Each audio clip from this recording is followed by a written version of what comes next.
Hello students, इससे पहली वाली क्लास में हमने बात करी थी चैप्टर फर्स्ट में, यूनिट फर्स्ट में नाभिक स्नेही प्रतिस्थापन अभिक्रियाएं, जो दो प्रकार की थी, SN1 तथा SN2। आज हम बात करेंगे इलेक्ट्रॉन स्नेही प्रतिस्थापन अभिक्रियाओं के बारे में। Electrophilic substitutions reactions. Electrophilic substitutions reactions क्या होती हैं? इलेक्ट्रॉन स्नेही प्रतिस्थापन अभिक्रियाओं में प्रतिस्थापन करने वाला तथा प्रतिस्थापित होने वाला दोनों ही समूह इलेक्ट्रॉन स्नेही होते हैं। देखो कल हमने पढ़ा था नाभिक स्नेही प्रतिस्थापन अभिक्रियाओं में प्रतिस्थापित होने वाला समूह तथा प्रतिस्थापित करने वाला समूह दोनों ही क्या थे? नाभिक स्नेही। ऐसे ही सेम हम आज बात कर रहे हैं इलेक्ट्रॉन स्नेही प्रतिस्थापन अभिक्रियाओं के बारे में।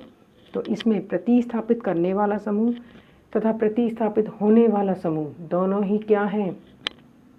इलेक्ट्रॉन स्नेही। इलेक्ट्रॉन स्नेही क्या होते हैं? जिन पर पॉजिटिव चार्ज होता है। इसमें धनायन का प्रतिस्थापन धनायन से ही होता है। क्या कह रहे हैं अपन?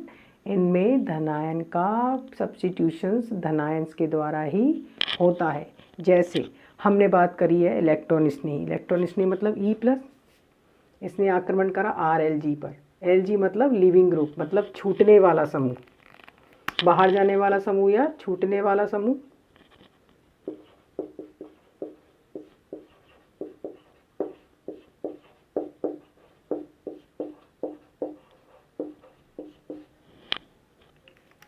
इसने क्या किया? इस इलेक्ट्रॉन स्नेही ने इस पे आक्रमण करा। तो देखो प्रतिस्थापित करने वाला समूह क्या है? इलेक्ट्रॉन स्नेही। और प्रतिस्थापित होने वाला समूह क्या है? LG। ये भी क्या है? इलेक्ट्रॉन स्नेही। अब हम बात करेंगे जितने भी एरोमेटिक कंपाउंड्स होते हैं उनकी कैरेक्टरिस्टिक्स या विशेषता होती है कि वो इलेक्ट्रॉन स्नेही प्रतिस्थापन अभिक्रियाएं देते हैं। एरोमेटिक कंपाउंड्स हमेशा इलेक्ट्रॉन स्नेही प्रतिस्थापन अभिक्रियाएं देते हैं। जैसे हम बात करेंगे बेंजीन की, तो बेंजीन में हमने आक्रमण कराया है इलेक्ट्रॉन स्नेही का। तो इलेक्ट्रॉन स्नेही के आक्रमण से देखो क्या होगा, ये बॉन्ड टूटेगा। अगर ये बॉन्ड टूटेगा तो एक तरफ क्या आएगा? प्लस, और एक तरफ क्या आएगा? माइनस। ये बॉन्ड अगर टूटेगा, ये बॉन्ड नहीं है मान लो, तो यहाँ पे क्या है? प्लस, और यहाँ पे क्या है? माइनस। प्लस माइनस से क्या बनता है? बंद। तो ये इलेक्ट्रॉन स्नेही कहाँ आक्रमण करेगा? जहाँ इसको इलेक्ट्रॉन्स मिले। इलेक्ट्रॉन्स कहाँ है? माइनस के पास। तो इसने आक्रमण कर लिया यहाँ पर।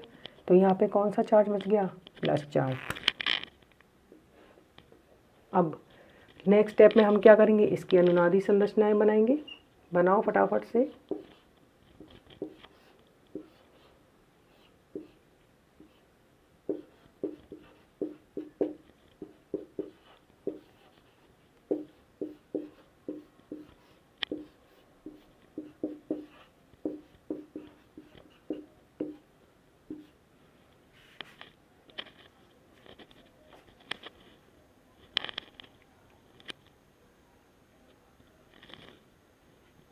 यहाँ तक तो बना लोगे। नेक्स्ट स्टेप में क्या होगा? ये अपने इलेक्ट्रॉन, इसको H यहाँ लिख लो, ये यहाँ जाएगा, या इसको रिएक्शन के फॉर्म में लिखो।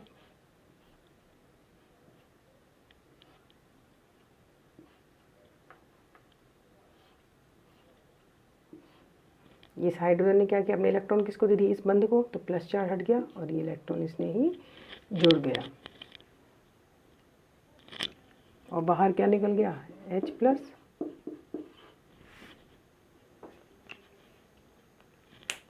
ये है इसकी इलेक्ट्रॉन स्नेही प्रतिस्थापन अभिक्रिया बेंजीन की।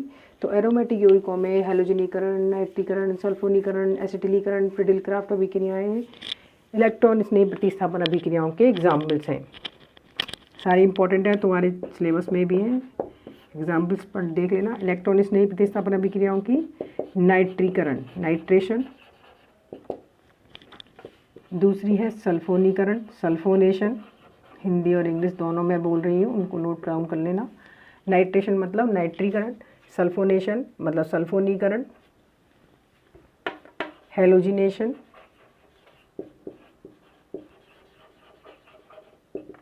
हेलोजनीकरण, फ्रिडल-क्राफ्ट अभिक्रियाएं, फ्रिडल-क्राफ्ट रिएक्शंस, एसिटिलीकरण और एल्किलीकरण, एल्काइलेशन एंड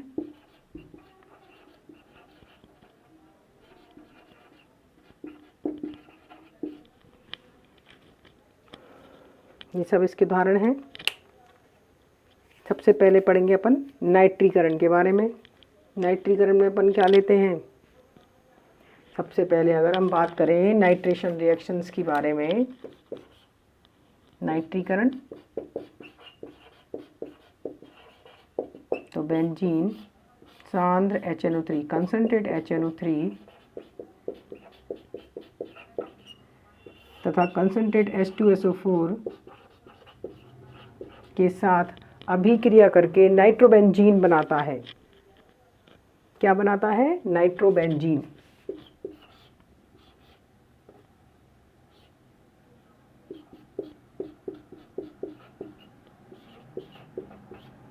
नाइट्रोबेंजीन बनाता है। ये तो हमने पढ़ी अभी नाइट्रीकरण अभिक्रियाएं। नेक्स्ट है सल्फोनीकरण अभिक्रियाएं। सल्फोनीकरण अभिक्रियाओं में बेंजीन SO3 तथा सधूम H2SO4 के साथ अभिक्रिया करके बेंजीन सल्फोनिक अम्ल बनाता है।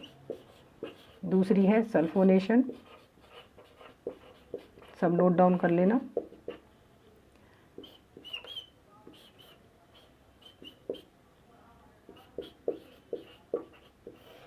सधूम H2SO4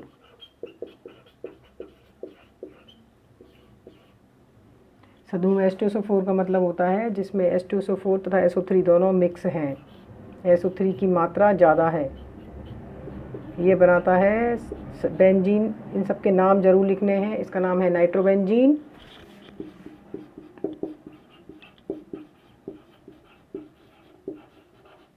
और इसका नाम है बेंजीन सल्फोनिक अम्ल।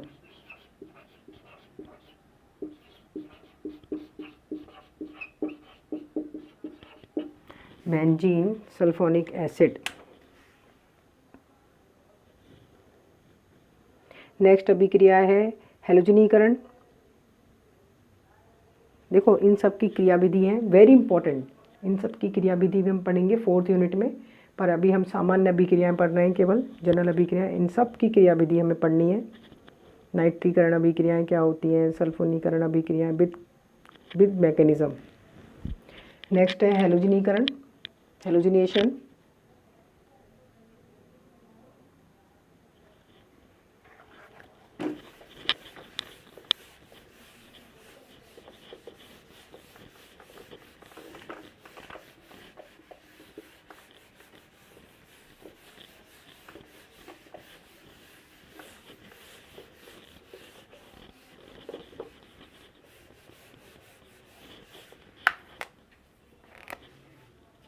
नेक्स्ट तीसरी अभिक्रिया है हैलोजिनेशन,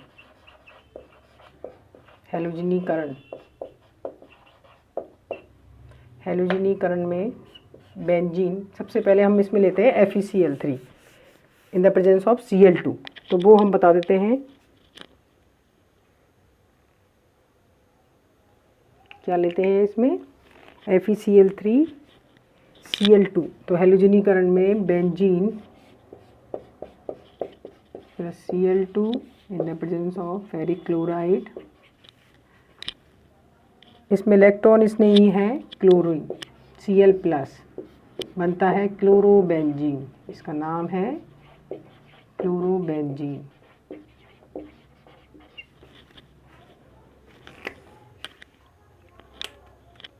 क्लोरोबेंजीन प्लस HCl। ठीक है।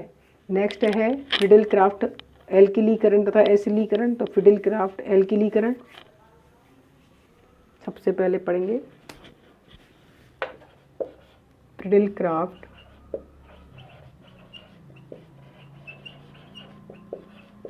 Alkylation,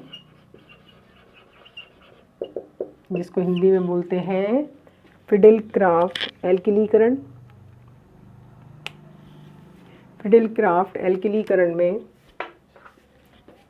benzene plus CH3Cl। हमने क्या लिया है इसमें? क्लोरोमेथिन in the presence of AlCl3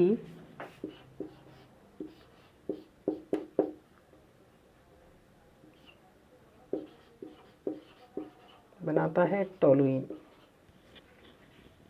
क्या बनता है इसमें? टोलुइन।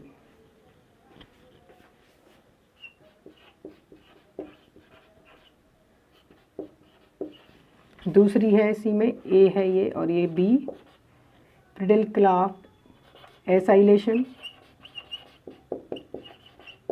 एसिलीकरण, Friedel crafts एसिलीकरण।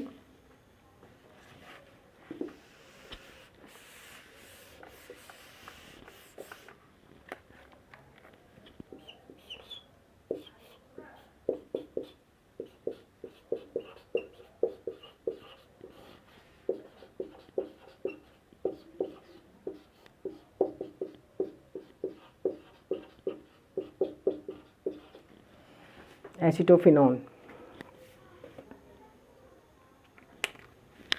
ये तो हमने पढ़ी है प्रतिस्थापन अभिक्रियाएं। प्रतिस्थापन अभिक्रियाओं में सबसे पहले पढ़ा था मुक्त मूलक प्रतिस्थापन अभिक्रियाएं, दूसरी पढ़ी थी नाभिक स्नेही प्रतिस्थापन अभिक्रियाएं।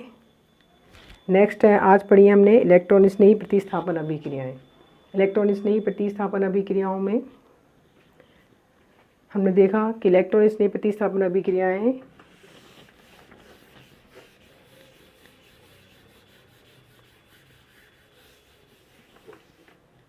बेंजीन एग्जाम्पल लेके सल्फोनीकरण, हैलोजनीकरण, नाइट्रीकरण, Friedel crafts alkylation and acylation.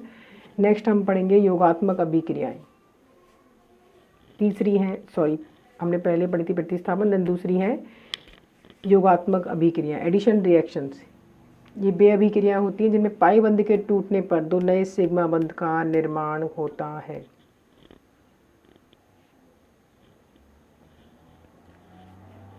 लिख लिया। नेक्स्ट है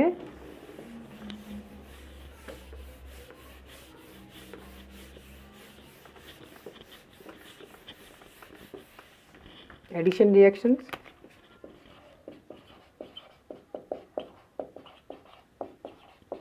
जिसको हिंदी में बोलते हैं योगात्मक अभिक्रियाएं।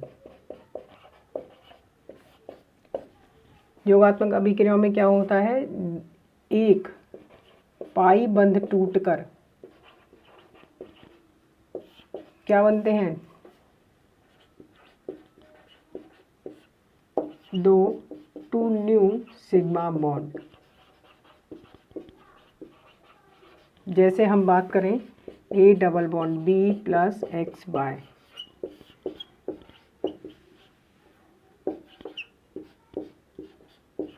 जुड़ गई है। तो यहाँ पे जो एक पाई बंध था वो टूट गया और दो क्या बन गए, नए सिग्मा बंध।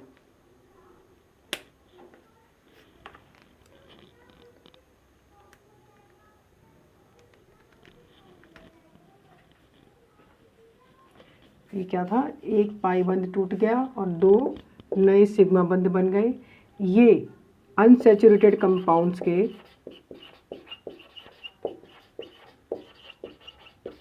इस प्रकार की अभिक्रिया कौन देते हैं, असंतृप्त यौगिक अनसैचुरेटेड कंपाउंड्स। ये भी तीन प्रकार की होती है। Addition reactions are of three type. सबसे पहली है free radical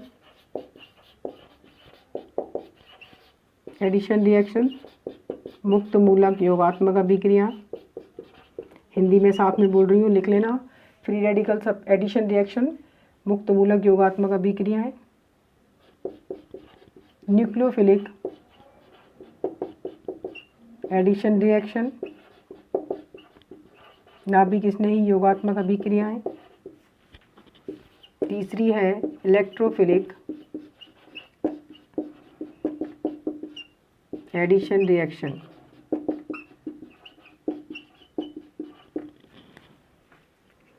electrophilic addition reaction.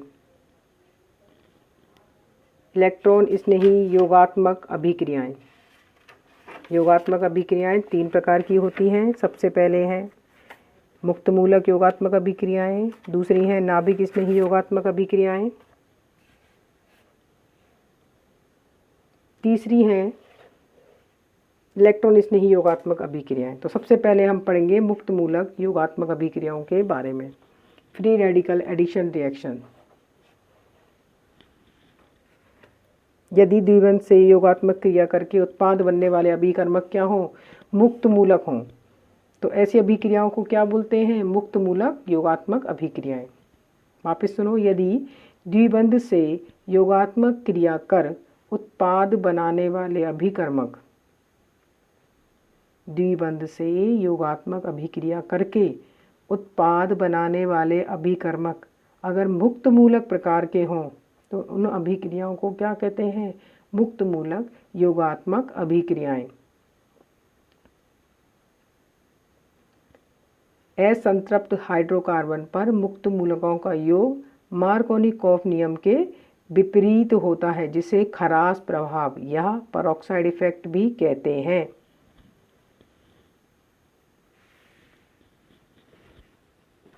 सबसे पहले हम पढ़ेंगे फ्री रेडिकल एडिशन रिएक्शंस।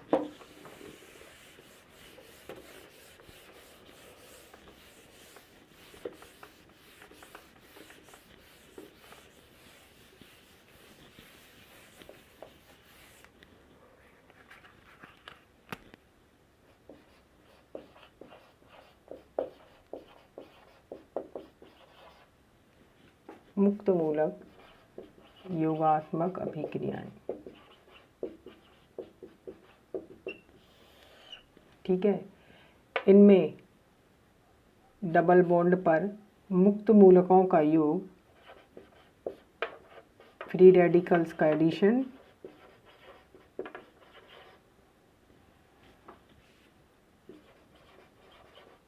मुक्त मूलकों पर एडिशन ऑफ फ्री रेडिकल कैसे होता है? एंटी मार्कोनिकॉफ नियम अनुसार। एंटी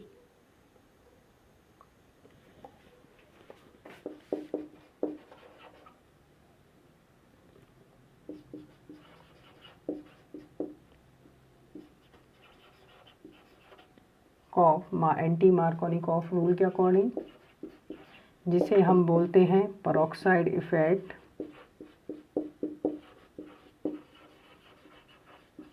या खरास प्रभाव।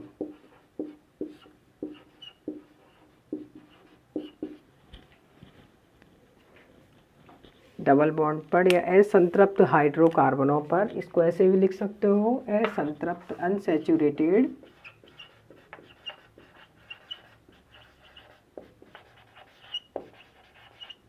हाइड्रोकार्बन्स पर फ्री रेडिकल का योग एंटी मार्कोनिकॉफ के नियमानुसार या खरास प्रभाव, जिसे बोलते हैं पेरोक्साइड इफेक्ट या खरास प्रभाव भी कहते हैं। एग्जाम्पल है प्रोपीन पर HBr का योग in the presence of peroxide. क्या बोला है हमने? प्रोपीन पर HBr का योग in the presence of peroxide. देखो, अगर हम मुक्त मूलकों की बात कर रहे हैं तो मुक्त मूलक अभिक्रियाएं पेरोक्साइड्स की उपस्थिति में होंगी, पेरोक्साइड की उपस्थिति में होंगी, तो ये एंटी मार्कोनिकॉफ के नियमानुसार होती हैं।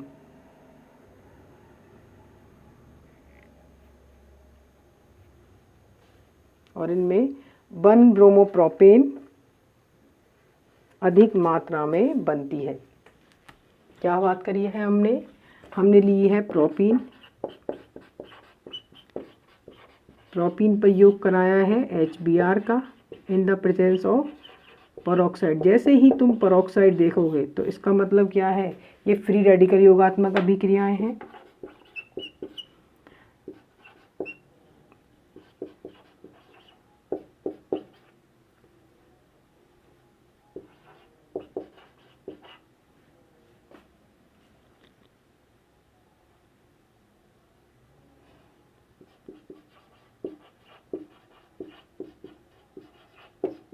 और साथ में इसमें बनती है, ये तो होता है मेजर प्रोडक्ट, मतलब अधिक मात्रा में बनने वाला। और ये है 2 ब्रोमोप्रोपेन, जो कि माइनर उत्पाद, कम मात्रा में बनने वाला उत्पाद है। हमने क्या कहा है कि जो मुक्त मूलक योगात्मक अभिक्रियाएं हैं वो एंटी मार्कोनिकॉफ के नियमानुसार होता है उनमें योग। देखो मार्कोनिकॉफ क्या कहता है, मार्कोनिकॉफ कहता है कि असम्मित एल्कीन, असम्मित एल्कीन ये देख लो, सम्मित नहीं है, इधर डबल बॉन्ड की तरह एक कोई भी ग्रुप नहीं है। प्रोपीन सबसे फेमस एग्जाम्पल।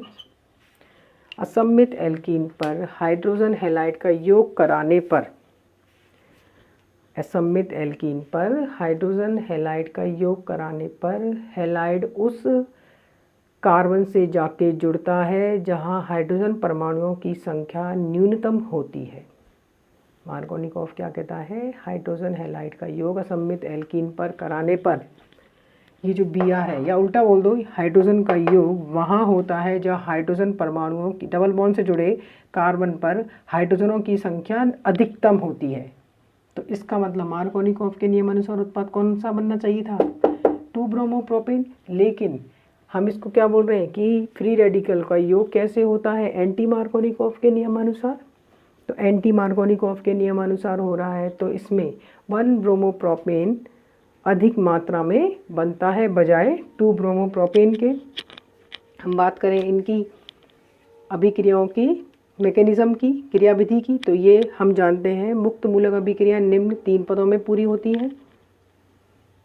हम पिछली क्लास में पढ़ चुके हैं, मुक्त मूलक अभिक्रियाएं 3 स्टेप में चलती हैं। मैकेनिज्म, फर्स्ट स्टेप होता है चेन, श्रृंखला प्रारंभन पद। सबसे पहला है चेन इनिशिएशन स्टेप या श्रृंखला प्रारंभन पद। श्रृंखला प्रारंभन पद में हम जो मुक्त मूलक बनाएंगे, जो हमने पेरोक्साइड लिया है उससे क्या बनाएंगे, मुक्त मूलक, ROOR, साथ में क्या लिया है, HBr,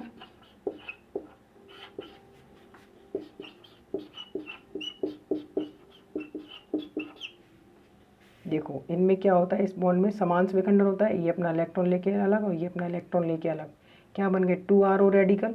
नेक्स्ट HBr, HBr किससे करेगा, RO रेडिकल से अभिक्रिया करेगा, तो इसमें भी क्या होगा, समान विखंडन, हाइड्रोजन अपना रेडिकल लेके अलग और Br अपना रेडिकल लेके अलग। तो ये हाइड्रोजन रेडिकल किससे जुड़ जाएगा, इस रेडिकल से, बन गया बंद, और ये क्या रह गया, Br रेडिकल। Br रेडिकल मतलब हमें रेडिकल मिल चुका है। दूसरा होता है चेन प्रोपोगेशन स्टेप, श्रृंखला संचरण पद।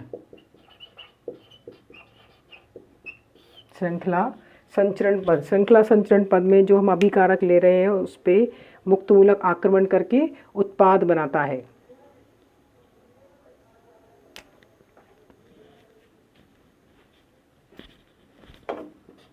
Br रेडिकल किस पे आक्रमण करेगा, असम्मित एल्कीन मतलब प्रोपीन पर। हमने प्रोपीन लिया है, 2 प्रकार से करेगा, CH3 CH radical CH2 Br, again ये HBr से अभिक्रिया करके ये H रेडिकल किस पे जुड़ जाएगा, CH पे। ये तो बन गया 1 ब्रोमोप्रोपेन।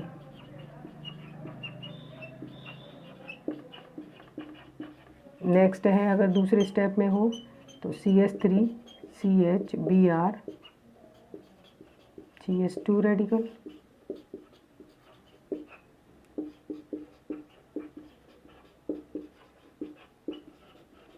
और ये बन गया 2 ब्रोमोप्रोपेन।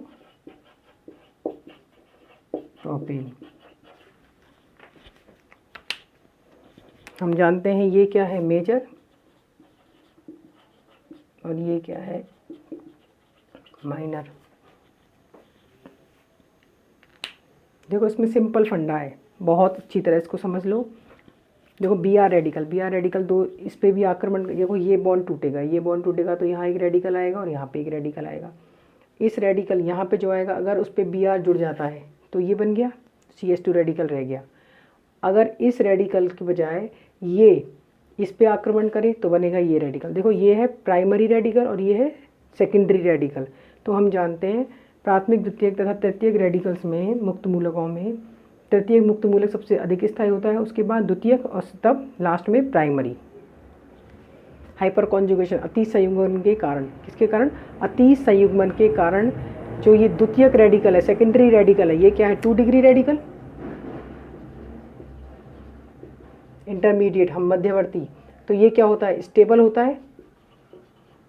ये क्या है? स्थायी। और ये क्या है? 1 डिग्री रेडिकल, जो कि क्या होता है? अनस्टेबल होता है। इसीलिए मुक्त मूलक अभिक्रियाओं में 1 ब्रोमोप्रोपेन अधिक मात्रा में बनता है, क्योंकि इससे बनने वाला मध्यवर्ती अधिक स्थायी होता है। लास्ट है समापन पद या chain in termination step. Chain termination step में जितने भी रेडिकल्स बनते हैं वो आपस में फ्यूज होकर नया उत्पाद बनाते हैं।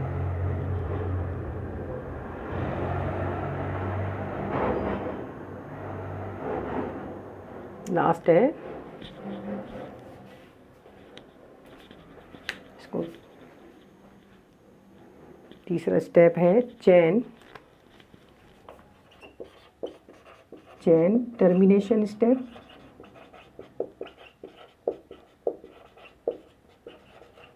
चेन टर्मिनेशन स्टेप में जितने भी रेडिकल्स बनते हैं वो आपस में फ्यूज होकर नया